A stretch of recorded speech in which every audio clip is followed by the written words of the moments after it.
Well, a very warm welcome and thank you so much again to yet another episode of The Humble Climb. Thanks to everyone that tuned in to last week's episode with Bernard, an incredible rise from obviously India to Dubai to now Melbourne, where he's doing incredible things. So a massive thank you to everyone. More importantly, I wouldn't be where we are without the amazing support of our sponsors. So a huge thanks off the cuff to Gigi Heron Kids. We've got Wallace Advocates, who are fantastic in doing and buying many properties for all of their clients. George from EcoWave Australia, of course. We cannot forget you and everything that you've offered. And, of course, Blank Financial being Bernard Desmond. So a huge thanks to everyone that is the lifeline of this company and what we're – well, not company, but podcast and everything that we're doing. So thank you so much. But a huge episode today. They're two boys, Melbourne lads, that I've been trying to get on the podcast and pestering for ages. I can't tell you how many coffees I've bought, but I've finally got them over the line doing amazing things in the world of football. Morris Pagniello. Is that right? Correct. And Mr. Angelo Venditti, my big brother. A big welcome, boys, and thanks for coming on. Thanks, Timmy. A big pleasure. I wanted to have you guys on for a while because obviously with what you guys are doing with the Racing City Group and the accumulation of your teams and the rise of what you guys are doing, but a huge event that we've also got coming on with Mr. and the one and only Francesco Totti coming on, which is going to be pretty exciting. But I wanted to have you boys on for a while. Boys, why the love of football? Well, we've both been Napolitani, but origin. Nothing. It was a passion that everything started off at Bulleen Veneto Club, where my uncle took me to the under-8s or under-9s there. And I didn't think it could become a career for me.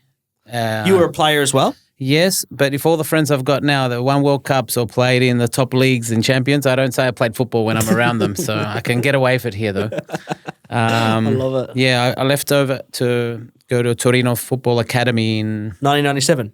Correct. Yes. Correct. Ended up signing after 2 years. Must have done your homework, Timmy. Yeah. Me, no, I'm just such a football advocate, Ange, you know me. So I did the hard yard in the Torino Academy and, started... And once I got there to Italy, I understood what it was really about. I love it. And Ange, you just live and breathe it? For me, it's more passion. Yeah. I've loved it. Coming from an ethnic background, not that it means anything, but I've always loved soccer, football, whatever you want to call it. I have been involved with AFL, but my passion really is soccer. Where it is. I love what Racing City Group is all about, and it's obviously you guys have got clubs in all over the place nowadays. Spain, Italy, Dubai, USA, Canada, Mexico. Am I missing any? We just won the league. Second division. In Mexico? Yeah, third division to second, yeah. You're getting some huge players and where it's got. I mean, I'm sure Australia is the next one to come, hopefully one day. So we'll get into that because I want to ask you about that particular one. But with you guys, how did you two, for starters, meet?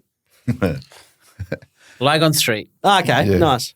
That's it. Nice. My parents had restaurants on Lygon Street. I grew up on the street. Oh, really? Yeah. Yeah, wow. And Ange was one of my mentors there. I love it. Yeah, he's in the riff-raff world. Yeah. In the riff-raff world. Yeah. One thing I love Ange is his nuance for business interests, and that's what I love about him, genuinely. I've always picked up many things, and we've had many, many coffees where I'm always picking his brain.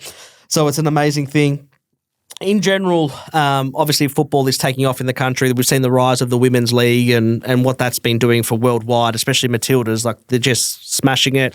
The Women's Premier League is obviously, we're having how many Australian players that are coming through. Have you boys branched as yet into sort of the Women's League?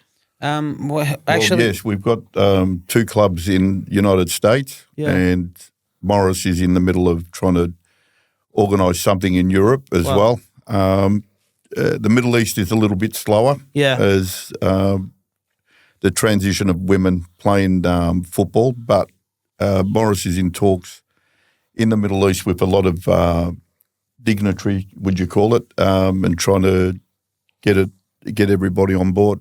I love how it sort of all started because Racing City Group in itself is how old?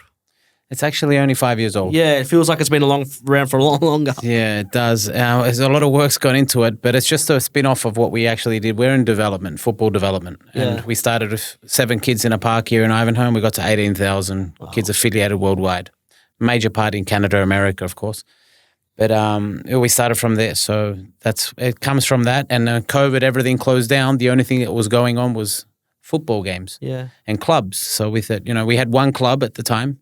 And then I got people on board like Ange and other people from around the world and got them to believe in our vision, development and selling off players and giving them a real pathway. So that's how we kicked off. And were you in sports management at 2020, like from 2020 and before that? I've been, you know what, since I stopped playing football and while I was playing football, I've always been helping kids come overseas, coming from Australia. Parents would always call me, and I started actually managing while I was still playing. So that sort of blended into it. Then I realized that they need to be developed before they come overseas. So. One thing I loved when I was researching was, one thing I probably didn't actually realize, that Genova, which I've heard so much about over the time, but was something that you founded. Yeah, I founded that myself with Ramon Turon, an ex-Genoa Roma player. And we actually started the AS Roma Academy in Melbourne 2006 after the World Cup. Wow. I had no clue. So I was pretty excited. So when I was walking around the office today, I was walking out with my chest out because I said I've got two of the biggest in Melbourne coming on the podcast. So I'm pretty excited. But in general, with where football is going now, obviously you're doing these amazing events. Like I love looking in particular at both of your Instagrams, not just one than the other. When Ange is overseas and I'm not having coffees with anyone and I'm just checking his Instagram, and I think I tried FaceTiming you when you were with Garaguni. Obviously, a Greek champion. One of my Greek champions, and one of my. I didn't like him before, but I like him now. And obviously, I tried because when I was like, "Oh, Ange's with Garaguni, I've got a FaceTime." So I love seeing what's popped up, but looking at both of your Instagrams, like Morris, like people like yourself, like you've got Vinicius Junior and Jude Bellingham is the biggest and hottest property and probably going to win the Ballon d'Or. Well, he has to win the Ballon d'Or, surely. But you've got incredible amount of players, Carlo Ancelotti. You name it, you've had it. How do you get in contact with all these types of people? Because everyone's asking. Look, it's just hard work. I think what I just fall into it sometimes. I live in in Madrid, between Madrid and Dubai, and that's the football capital of the world for me. Even though I love Italy and I'd love for Madrid to be in Italy, but it's not the case. And it's just one thing just leads to another. I don't make any, I've been doing it since I stopped playing football and bringing the legends out. Started lower names, and now we've just fallen into it. Basically. Was that the way that you started the business, by bringing legends out, such as these events, such as Toddy that you're doing? Well, we never got to this scale, because the budgets and everything we had at the beginning were bringing like lower Serie A players to coach kids here in Australia that people didn't really appreciate at the time. But and slowly, one contact makes another, and the credibility in that world, if you do things right, eventually, you'll become the best at it. So are you fluent in Spanish as well? Fluent Spanish. Oh, wow. Parents are Argentinian, grew up in Argentina. I thought they were Italian. They are. They're born in Italy, but grew up in Argentina. Then moved here in the 70s. No way. Yeah. And you're full Italian, yeah, Ange? Full Italian, and after spending a bit of time in Korea. You can speak the language. I find it remarkable, as I said, with where you're doing and how everything is going. Let's talk in particular the Francesco Totti tour that's coming up, which, again, is just actually here for those that can see on the camera. But it's a huge event and it's going to be amazing. I think you've got a couple of events, but this one here in particular, Rocella restaurant in East Melbourne, which I called my best mate. And I said to him, mate, Ange is doing an event I'll be honest with you, he just wants to meet you. So, but I said, mate, Ange is doing. Well, you get to meet Toddy as well. There we go. I said, mate, Ange is doing an event at Rocella. I said, I haven't heard of the restaurant, but he goes, Rocella. He goes, I love it, beautiful place. I looked it up, the Google reviews, incredible food from what it looks like. No, it is. So I'm really I've got to give them a plug as well. I'm really excited to go there because he reckons it's a fantastic, beautiful, quaint restaurant. But the Francesco Totti tour in particular, diving into that, how did that come about? Well, we've been working with AS Roma for many years, right? And I think Ange was pushing more for the Australia market. I think Australia is one of the smallest markets, but wanting to come and open up here again and give these kids a chance. I think bringing over these kind of champions to give a bit of inspiration for the kids and even the Italians to meet them. How often do you get Francesco Totti coming to Australia or someone of that caliber? So because they do stop in. Because the Middle East have got a lot of money to throw away. Yeah. So they tend to stop in places like that now. And to bring them to Australia, it's very hard. Yeah. But we have a lot happening apart from football that we'll talk about. We're involved with a group. It's called the Legends Tour of Paddle. And one of our partners, that's one of our things that we're going to do, bring out all the legends who, at the moment, paddle is very big all around the world. And we want to use Melbourne or Sydney to be one of the cities to do like a Grand Prix type of thing here. And in that stable, we have probably 3,000 legends. Wow. The Mixed sports, tennis as well, ex-legends, and we move them around the world. And paddle, for those that don't know, if you've got to look it up, is it? I mean, was it called pickleball? Between squash and tennis. Yeah, but huge anybody in Europe, can play. yeah? It's huge all over the world except Australia. Yeah, but it will take off here in Australia, and it will be. They are going to try to make it an Olympic sport soon. So less running in paddle. Oh, less running, 100%. I'm there. Done. I'm there. I'm playing it for sure. Yeah, that's why I like it too. But it's amazing. I mean, like these events like the Francesco Totti Tour, which gives an opportunity for people to get really interactive with them as well. And I love the event that you guys are doing, which I'm actually going to along with my best mate and one of the other boys from the office. And we're still working on selling some tickets. So there's still seats available. So make sure that you get in touch with the people on the brochure. We'll make sure we post it, but also with myself, and I can point you in the right direction of speaking to Marco and the guys to make sure you buy your ticket, because it's an unforgettable experience that you don't often get to have lunch with Francesco Totti for a once-in-a-lifetime experience, really. And I'm sure there'll be other tours that happen, but probably not with the names of Francesco Totti, which come out like they are. So it's gonna be interesting because one of my heroes when I was growing up, he's a bit younger than me anyway, but it was one of the mentors I had, and I believe that one of Australia's only that actually really did something really well apart from Grella. Mark Bresciano will be on stage with Francesco Totti at Rocella at Bulleen Veneto Club, and they will be actually confronting each other. He'll be at Rocella as well, Mark, because we're using Mark to, the Italy-Australia thing. He's one of my favourite players, number 23. Yeah. And stay tuned. There might be a thing in the pipeline, Australia v Italy, coming very soon. Yeah, we like Legends, the rematch, 2006 rematch. So that's what we've been working on. I'll be there. Anything I could do to support. As you know, we might have to get the Humble Client on as a sponsor. We'll just have to talk about the corporate fees, guys. We don't have a huge amount in the budget. But, realistically, I mean, we might have to get Buxton's to pay for that. We might have to speak to Buxton. We'll have to speak to Buxton. Obviously, I'm a real estate agent, as everybody knows. So if you've got a property to sell, get in touch. But obviously, at the same time, it's an incredible tour. And I couldn't pass up the opportunity because he was the beautiful number 10. Everyone loved him. When I was playing up and growing football, I did play, believe it or not, before I got to this stage. But when I was growing up, he was everything that everyone wanted to be. So it's an incredible opportunity. I really genuinely recommend, not just because these guys are here, but I know things are tight at the moment, but for what you get and the experience that you get, and you get to take a photo with him, of course. Of course. Yeah. And a meet and greet and a photo. It's going to be a lifetime memory. I can't wait to take mine and get it signed. So there's going to be a lot happening there. And then there's another event at the Veneto Club, I think, that night. Yeah. As well. Dimmy, what we try to do, we try to have it more intimate with Francesco, so everybody gets to really get to talk to him and things like that. I don't like the 600,000 people I agree. events where you're just looking up in the stands, and that's what I'm trying to do, is trying to have where everybody's very up and close and get to know the players themselves, because they are great people. I'm pretty excited. I'll be wearing my suit. I'll be ready to go with the who's who of Melbourne at these types of events. Getting on to, obviously, this is going to become a thing, I imagine, with you guys now, bringing out some of these legends.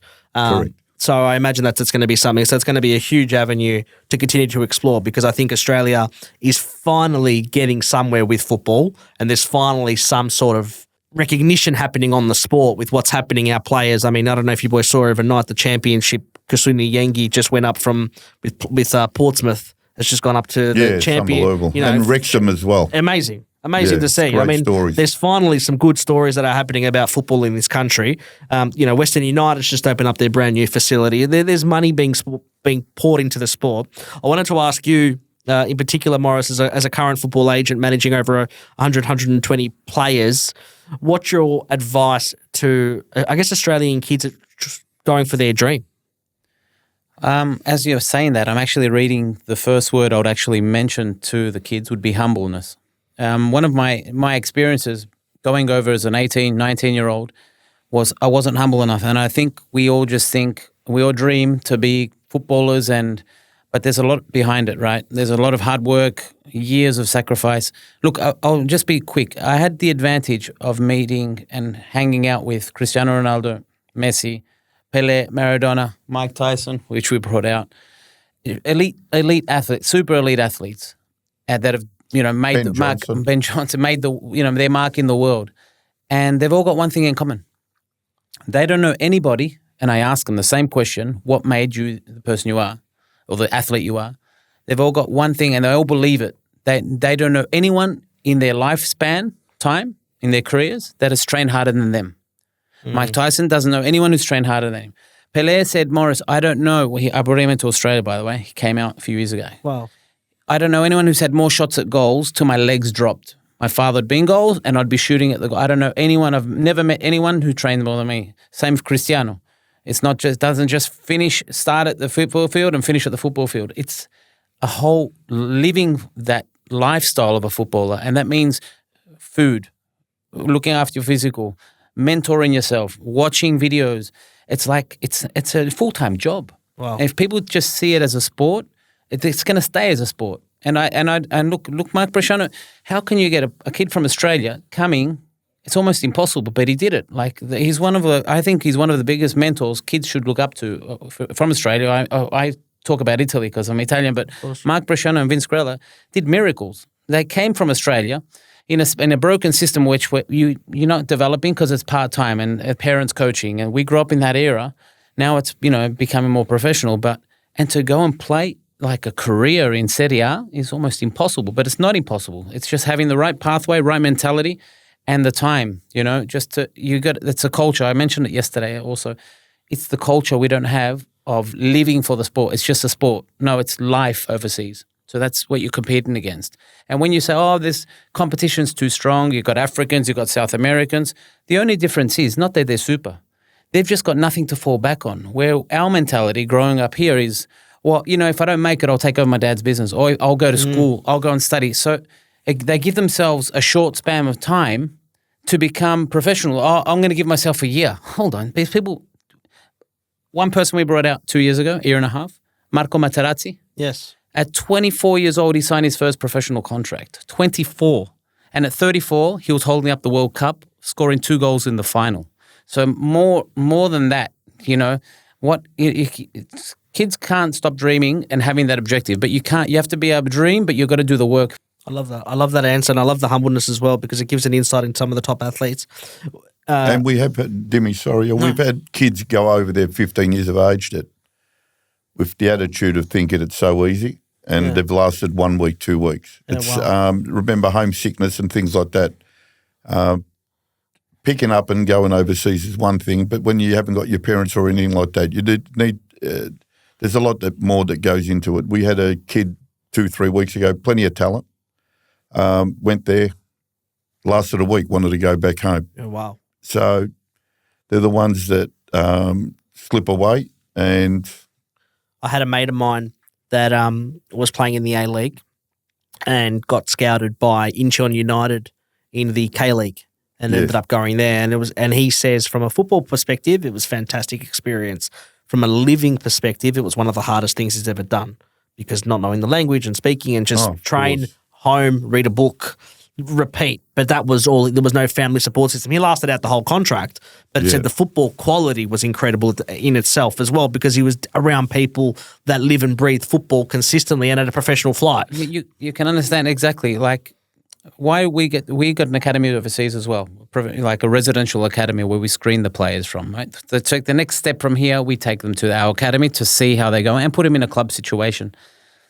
But why they improve so much overseas, not because we're super, super special coaches or anything. It's because you've just taken a player to wake up in the morning, go to training, come back, lunch, go to the gym, go back, do double sessions, and just live football. Whereas in here, even if you try to be a professional, you've got your mum calling you have to go to your grandma's on the weekend, you have to go to school sports, you have to do this, you have to do that, commitments, you got to watch concerts, you got a family life that doesn't allow you to become professional. Even if you train 2 or 3 hours a day, your mindset isn't just to be a footballer. It's everything else. Good question for both of you, actually, just now as I'm opening up, and probably a good one to ask both of you, is the landscape football that is obviously changing, and there's always those clubs that might sound wrong, but you sort of look at it like, are they taking advantage of the situation of developing children? And obviously there's a money factor that comes into it. Your sort of thoughts on, I guess realistically now with the B League potentially starting here in Australia. What's the biggest issue, firstly, with the A-League? Other than, there's one thing, crowds, and we get all that. Crowds, money, that the Australian government don't throw as much money as other codes. Other codes. That is a big problem. But we have got a lot of talent here. And in 2006, as you can see, we had the golden years. 18 years later, it's gone backwards. Yeah, we have, haven't we? Yeah. So about 99% of the players in the World Cup were playing in top leagues overseas. I think the only one who wasn't at that stage was Archie Thompson, who actually retired at our club in Spain in 4th Division. Really? Yeah. We saw him at the game the other day. So I just add in on what Ange said. Yes, that's all true, the money and other sports and everything. I just think the players don't have motivation because they're not playing for anything. You can do shit all season and then get to a top 6, which is half the league, and then get and still win the league. So there's no pressure. They have no pressure. I assisted a game. Morris, and I think that top 6 and all that, it only happens in Australia. And USA. And USA. And around the world, you know what I mean? You've got to finish to the top. You've got to strive to the top, not finish 6th, and try to beat it at the top. And not get relegated also. It's funny you say that. Like, I went to an A-League grand final a couple of years ago because a friend was playing for Western United, Ben Garuccio, a fantastic player, amazing left back. And he's had the career overseas, but we went and watched it, and it wasn't even, for a grand final at Amy Park, it wasn't even a sellout. And that was like one thing, like, oh wow. I mean, I remember I was heavily involved in the NSL days at South Melbourne because one of my dad's businesses, or business at the time, was one of the major sponsors of South Melbourne Hellas. And I was the mascot in 98, 99, a majority in games and on the grand final next to Trimmers and all those types of things. There's incredible footage when Ange was the coach. I'll actually tell you a really funny story just quickly. Every time I still see Ange in this day, about 10 years ago, he looked at me and he goes, I know you from somewhere. And he goes, you're the chip boy. And I go, what's he talking about? Apparently one game he was managing a game at Bob Jones Stadium, Ange Postecoglou was, and I went up, they were losing 2-0. And I went up to Ange at halftime, me being that little food-eating kid that I am. I said, sorry, Ange, but do you know where I can get some hot chips from? And he was losing, right? And to this day, he goes, you don't understand. I've been, like, this story is so true because you asked me at that time, I think they ended up drawing or something. He goes, but I've never been asked anything like that. It was so funny because I was so concentrated on trying to get the boys back to win.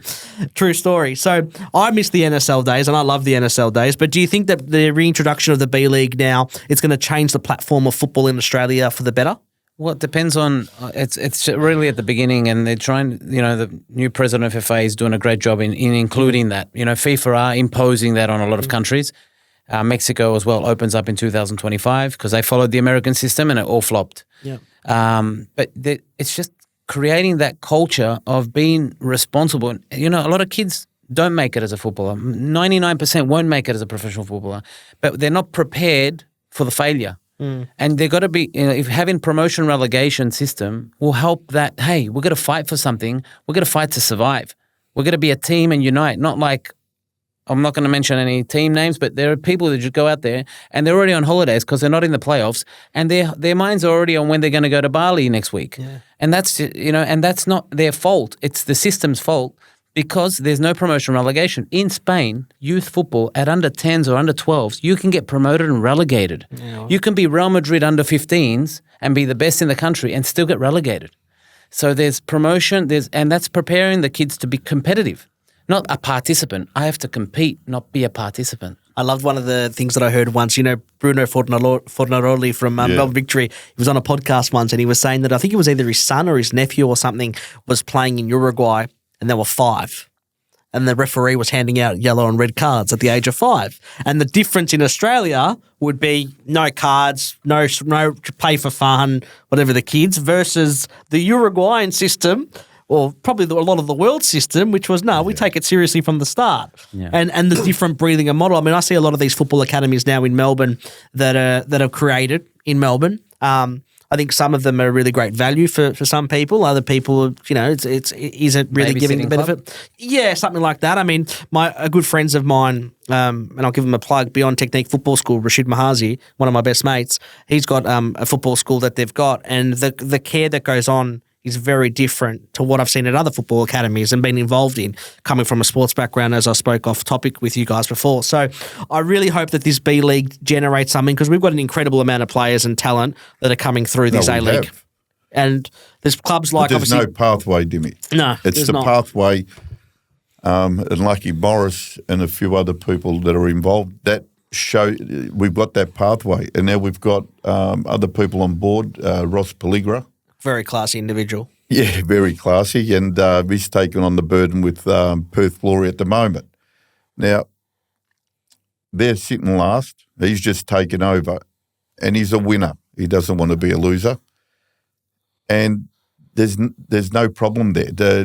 There's no relegation. So this is the same Ross Pelligra that with him and many other associates, might be with yourselves as well, I'm not sure, with Catania FC.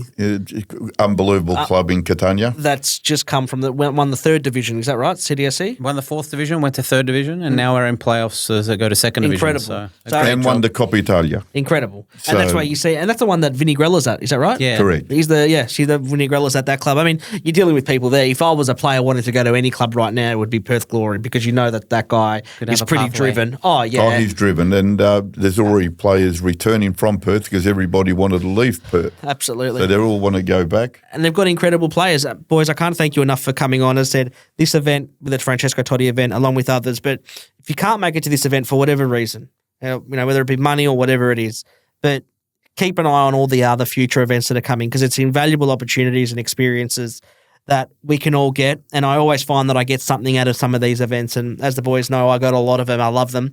But something on mindset or whatever it might be, but the incredible humbleness of the people that they're bringing out is incredible. One thing that I always finish with, guys, is the humble three. It's the same questions that I ask everybody at the end of their podcast. So I wanted to start with, I'll ask them with both of you.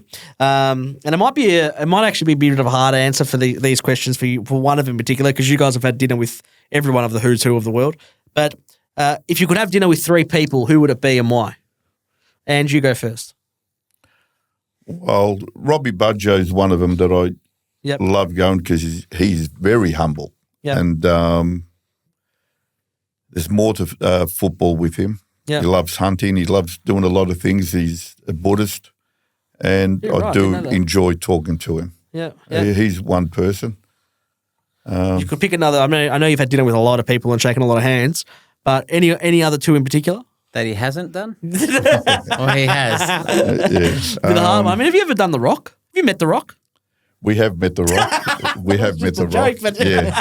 No, we have met The Rock and a few wrestlers. That's incredible. Yeah. Mine's The Rock. I always want to meet The Rock. That's incredible. Incredible. And probably my doll Anita. I love it. I love it. That's a good answer. I'll leave it at that. I'll leave it at that. Morris, for yourself?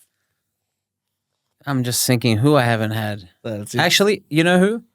I would actually say David Beckham. Yeah, well. He's a great... We've had interactions with him on the phone or through friends and video calls and everything. And when I've gone to Miami, he hasn't been there. And he's actually a big fan of our autism soccer foundation we have in Miami. And he, brings the kids on the field before the game in Miami. Awesome. That's great. We'll be there at the end of early June. But I think David Beckham's a great mentor, and I think his documentary on Netflix was incredible. Yeah, and Jude Bellingham as well has been unbelievable. He's the future. He's such a future. He's just an incredible player. For you both, and again, it's probably a bit more of a personal question, but I'll start with you, Ange. Proudest moment in your life? Probably seen Italy win the World Cup a few times. Yeah, nice one. Wish I could say the same about Greece. Yeah, instead we won the Euro and then we just stopped playing. Yeah, but and I'm proud of what I'm doing at the moment. I love it. Morris, yourself? If I just came to mind straight away, the birth of my daughter. Yeah, 100%. My first one. 100%. And one last one for the both of you. The ideal retirement destination. I know you boys have done a lot of travelling. Rome. Yeah, nice one. With 3 months in Capri. Presidente. He's going to be he's president of a club. Of course he is. Capri.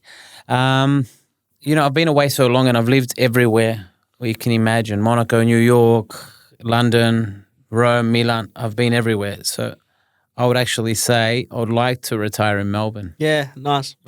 Nice. Well, you can take my spot. You can take mine. I'll meet you at the coffee shop. I'll probably say, as everyone knows, my heart and gold is Almiropotamos in Evia. That's where I would like to retire. Where? Almiropotamos in Evia in Greece, where my family's from. The great Varoli's Island. Island, yeah. Evia, beautiful island. Evia? Yeah. Did Gattuso coach there? Really? In Evia? I'm pretty sure. No, it was different. Gattuso, love Gattuso. Sometimes shit, sometimes good. Guys, I can't genuinely thank you so much for coming on. I know you guys are really hard to get with your schedule, so I really, really appreciate you guys both making the time to come on, and I've been trying to pester you both for a while, so I'm so glad. Thank you from the bottom of my heart, and helping us support everything there is. For everybody that's still there and hasn't purchased a ticket, that's the flyer.